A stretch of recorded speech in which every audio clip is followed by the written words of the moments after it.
আসসালামু আলাইকুম। আমার লাইভটা কেটে গেছিল, আপনারা অবশ্য হয়রানি হয়েছেন। আমার লাইভ কেটে গেছিল নেটওয়ার্কের কারণে। আমার কিছু কথা বলার জন্য আমি লাইভে চলে আসলাম। আপনারা সবাই লাইভটাকে শেয়ার করবেন, লাইভটাকে আপনারা মন দিয়ে কথাগুলো শুনবেন বা দেখবেন। যদি কারো কথা বলার ইচ্ছুক, কমেন্ট করার ইচ্ছুক থাকে, আপনারা অবশ্য তুলে ধরে কমেন্ট করবেন, আমার কথাগুলো শেষ পর্যন্ত শুনে যাবেন।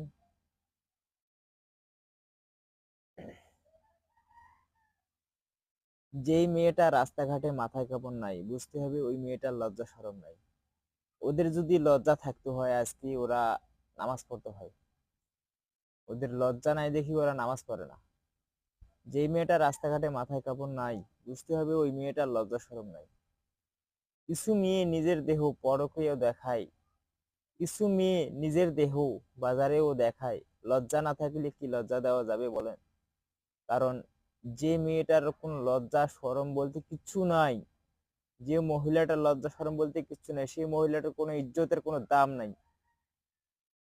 কেননা তারা মা ফাতেমাকে এতটা যে অপমান বা ঘৃণা করে, এই কারণে যে তারা মা ফাতেমার কোনো নিয়ম কানুন মানে চলতে পারে না। আমরা যদি বলি যে পর্দা করেন, নামাজ পড়েন, তারা কথাগুলো শুনে না, যে তারা কথাগুলো বুঝে না।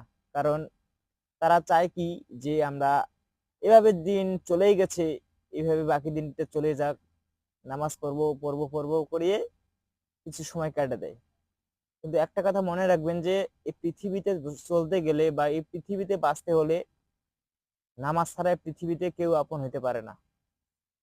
কেননা একটা নারীর কারণে তিনটা লোক তার সাথেই জাহান্নামে যাবে। সেটা হয়তো আপনারা শুনছেন, তবু আমি কইতেছি তিনটা লোক জাহান্নামে যাবে। কেন? একটা নারীর কারণে তিনটা লোক জাহান্নামে যাওয়ার একটাই উদ্দেশ্য, সেটা হচ্ছে কি, একটা নারীকে ভালো করানোর দায়িত্ব একটা বাবার।